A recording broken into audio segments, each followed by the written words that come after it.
तो आज का जी हमारा जो टॉपिक है वो ट्री एंड ग्राफ के ऊपर है।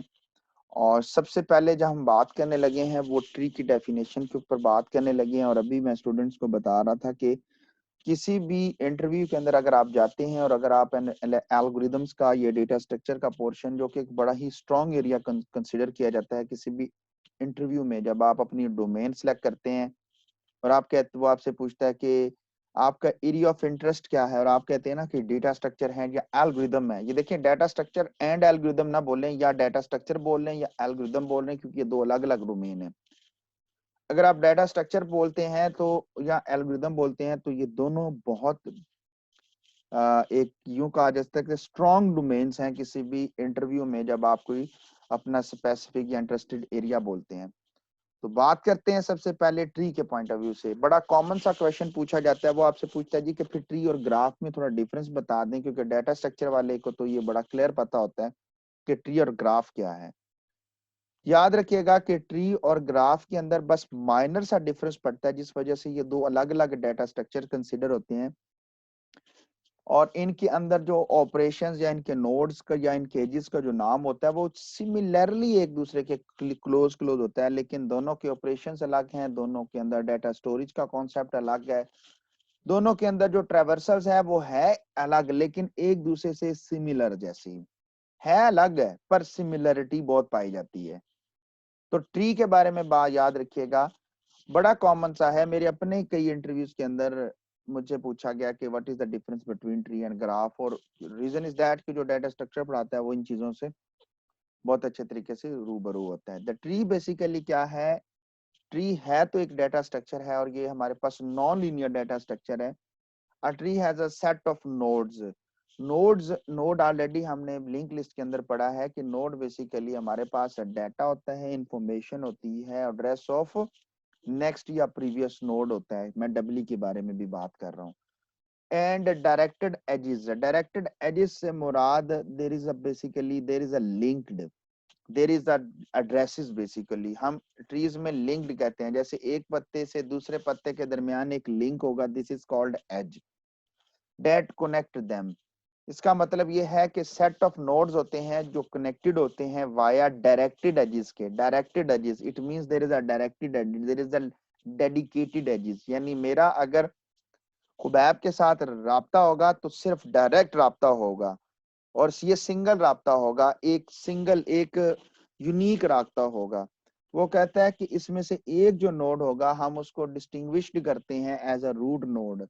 इसमें इन तमाम में से एक नोड ऐसा होगा जिसे रूट नोड कहा जाएगा। जैसे रियल लाइफ के अंदर मैं एग्जांपल देना चाहूंगा कि अगर हम इंसानियत का शजरा निकालें, शजरा से मुराद ट्री होता है, अगर हम ट्री निकालें तो इसमें एक नोड, जो पहला नोड है हजरत आदम अलैहिस्सलाम, वो क्या थे कि वो हमारे पास हमारा रूट कहलाते हैं, रूट। तो ये हमारे पास रूट नोड कहलाएंगे। हालांकि हालांकि हजरत आदम हो गए या आपके दादा अबू या आपके दादा अबू या आपके परदादा अबू या आपके फादर या मेरे परदादा में उनके दादा और उनके दादा और उनके दादा, सारे के सारे नोड्स ही हैं, बट जो पहला जहां से बुनियाद पड़ी वो रूट नोड है। बीइंग अ मुस्लिम, अब मैं मुसलमानों की एग्जांपल देता हूँ, आप सल्लल्लाहु अलैहि वसल्लम रूट नोड की हैसियत रखते हैं बीइंग अ मुस्लिम, क्योंकि पहला मुसलमान, वैसे तो मुसलमान सारे के सारे ईसाई आप सल्लम की तबलीग से पहले वो भी मुसलमान कंसिडर होते थे, और यहूद भी अहले किताब थे तो मुसलमान कंसिडर होते थे। लेकिन आप सल्लम के बाद सारी की सारी आप जानते हैं तालीमात मनसूख कर दी गई, तो रूट यहाँ से कि अब जो नबी को मानेगा, यानी आप सल्लम की बात कर रहा हूँ, वो मुसलमान है। मैं यहाँ पे किसी भी मजहब को क्रिटिसाइज नहीं कर रहा, फिरके की बात नहीं कर रहा। मजहब अगर हमारी क्लास में कोई अगर कोई और मजहब का है, जैसे कि अगर कोई क्रिश्चियंस वगैरह में से ना निकले, तो मैं सिर्फ पॉइंट कर रहा हूँ कि सिर्फ समझाने के लिए इस पॉइंट को कि वो ट्री नोड कहलाता है, रूट नोड कहलाता है, सॉरी, ट्री के अंदर रूट नोड कहलाता है। Okay, a tree has a set of nodes. एक ट्री के अंदर बहुत सारे नोड्स होंगे और वो डायरेक्टेड कनेक्टेड होंगे वाया एजेस। याद रखिएगा कि एक नोड को हम अलग कंसिडर करते हैं, यूं कहते हैं कि this is a root node, ये वो नोड है जो ट्री जहां से स्टार्ट हुआ था। अब आगे इसकी वेरिएशंस हैं। एवरी नोड रूट को छोड़ के is connected by exactly one edge from exactly one other node. Khubaib मेरे से लिंक्ड है तो बस मैं, मेरे और खुबैब के दरमियान कोई और नोड नहीं होगा, कोई और पाथ नहीं होगा, कोई और रास्ता नहीं होगा, मेरे और खुबैब के दरमियान डायरेक्ट लिंक होगा। और जैसे रियलिटी में इंसानियत के अंदर भी है कि वालिद और बेटे के दरमियान सिर्फ एक माँ का कॉन्सेप्ट है, मल्टीपल माँ का कॉन्सेप्ट नहीं है जी। को वो एक माँ से आया है तो वो डायरेक्ट उसके दरमियान एक रिलेशन है। ओके, आ यूनिक पाथ, देखें फिर वही बात आ गई है, अगला वर्ड जो है ट्रेवर्स from the root to each node. There is means there is no visiting, there is no moving concept, there is a traversal concept, because here we implement the tree by using the linked list, and in a linked list we traverse the nodes, we traverse the linked list to access the particular node. So एक point से दूसरे point तक अगर आप इस figure में भी देखें तो जस्ट आ यूनिक पाथ। कोई क्यूरी तो आगे चलते हैं, क्योंकि आपको ना ट्रीज की कॉन्सेप्ट की अगर समझ आ गई तो यकीन मानो आपने कहना सर सबसे पहले ये क्यों नहीं टॉपिक करवाए, क्योंकि इनके तो सारे ड्राई रन है। जैसे स्टैक क्यू के अंदर ड्राई रन है, ट्री के सारे ड्राई रन है जी, सारा का सारा ट्री ड्राई रन है। अब सम टर्मिनोलॉजीज हैं that are being used in the tree data structure.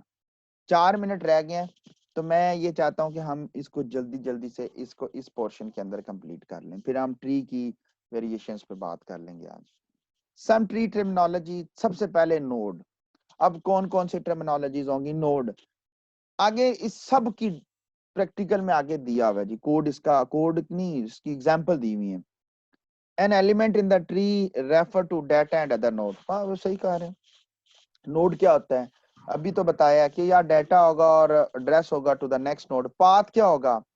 Path basically node visit करते हैं as you can travels from the root to down. It means there is a track, there is a the traveling path that being used to travel from one node to another node। और ये root से to down move किया जाता है, मतलब root से up to down move किया जाता है कि अगर आप ट्रेवल करना चाहते हैं पूरे ट्री को तो रूट से स्टार्ट करेंगे। रूट नोड क्या है भाई? जो टॉप नोड होगा ना वो आपका रूट नोड है, इस पे मैंने भी बात की है। पेरेंट नोड क्या होगा भाई? रूट तो एक हो गया, पेरेंट ढेर सारे हो सकते हैं। अब यहाँ पर वर्ड आता है इंसेस्टर एंड डिसेंडेंट का भी, जो यहाँ पे सॉरी स्किप किया गया, मुझे याद नहीं रहा, नहीं तो वो भी डालता। बट पहले पेरेंट नोड की बात करते हैं कि एक जो नोड जो डायरेक्टली एक नोड के ऊपर होगा हम उसे पेरेंट नोड कहेंगे। जैसे मेरे वालिद मेरे पेरेंट हैं, तो क्या उनके फादर? हाँ उनके फादर मेरे फादर के पेरेंट हैं, मेरे पेरेंट नहीं। हाँ जनरल वर्ड में हम ट्री में बोल देते हैं कि this is also the parent of this node, हम कहते हैं कि ये पेरेंट नोड है। तो हम कह सकते हैं कि तमाम इंसेस्टर जो से होते हैं वो सारे पेरेंट नोड होते हैं किसी भी नोड के। The node directly above another node except the root node is called parent node, क्योंकि रूट तो सबका रूट है भाई। चाइल्ड नोड जो किसी एक नोड के बिल्कुल बियॉन्ड पाया जाएगा, बिलो पाया जाएगा, उससे चाइल्ड नोड कहेंगे। लीव नोड, लीव नोड जिसे हम कहते हैं कुवारा नोड पंजाबी में ना। तो याद दहानी के लिए बस ये छोटी मोटी से ये इस तरह के ग्लिच मार रहा हूं ताकि आपको कुछ समझ याद रहे। लीव नोड क्या है? ऐसा नोड जिसके चाइल्ड नहीं होंगे, कुवारे नोड। हाइट क्या होती है? The length of the path, यानी टोटल नंबर ऑफ एजेस। आगे सारा कुछ ये एग्जांपल के तौर पे दिया हुआ है जी, क्योंकि फिर हर एक के लिए मुझे आगे पीछे आगे पीछे आगे पीछे जाना पड़ेगा। तो आगे एक एग्जांपल है उसमें सारी ये टर्मिनोलॉजीज को डिफाइन किया हुआ है। हाइट क्या होगा भाई? जितने हाइट क्या होती है? जितने शाखें उतनी हाइट, एजिस एजिस। लेवल क्या होता है? याद रखिएगा कि रूट का लेवल 0 होता है और जैसे जैसे आप नीचे आते जाएंगे हर चाइल्ड पर वो उसकी हाइट कहलाती है, उसका लेवल कहलाता है, उसका लेवल कहलाता है। हाइट तो नंबर ऑफ एजेस हो गए, और लेवल क्या हो गया? लेवल होता है कि टॉप का लेवल, रूट का लेवल 0 होता है और इसे इंक्रीज बाय 1 कहते हैं। डिग्री क्या होता है? The maximum number of child from one node. Degree को समझाने के लिए एक मिनट मैं यहाँ पे बता देता हूँ क्योंकि फिर आप कंफ्यूज। डिग्री इस वेयर इज कर्सर, डिग्री क्या है जी? टाइम शॉर्ट, मैं इसलिए इसको मैं यूं बताना चाहूंगा कि इसकी डिग्री क्या है? ये जरा गौर से देखो, इसकी डिग्री 1, इसकी डिग्री 1 2, तो याद रखिएगा कि इस बी की जो डिग्री है वो 2 है। इस यहां से मैक्सिमम नंबर ऑफ चाइल्ड। अच्छा इसकी डिग्री देखते हैं, 1 2, सी इस तरफ से इसकी 2 और इस तरफ से भी 2, तो लिहाजा सी की डिग्री 2। जो ज्यादा वैल्यू होगी हम उसको कंसिडर करेंगे कि इस नोड की डिग्री क्या है। ओके, वापस चलते हैं आगे जी।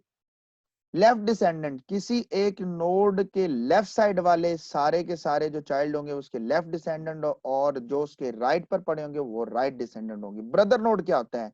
जैसे आप एक ही पेरेंट से जनरेट होने वाले दो नोड ब्रदर नोड होंगे। और डेप्थ क्या होगा? जो मैक्सिमम लेवल होगा उस ट्री का, वो उस पूरे ट्री की डेप्थ कहलाएगी। टाइम खत्म होने वाला है,